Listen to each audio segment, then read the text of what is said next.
Presidenti i Shteteve të Bashkuara të Amerikës Donald Trump vijon sulmet ndaj homologut të Ukrainës Volodymyr Zelensky. Në një reagim të fundit në rrjetin social Truth Social, kryebi i Shtetisë së Bardhë thekson se nuk dëshiron të ketë paqe, duke shtuar se fundi i luftës në Ukrainë është ende shumë larg. Kjo është deklarata më e keqe që mund të jetë bërë nga Zelensky dhe Amerika nuk do ta durojë atë edhe për shumë kohë. Kjo është ajo që po thosha.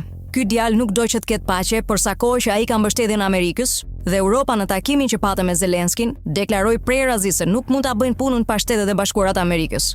Ndoshta nuk është një deklaratë e shkëlqyer që të jetë bërë për sa i përket shfaqjes së forcës kundër Rusisë. Çfarë po mendojnë?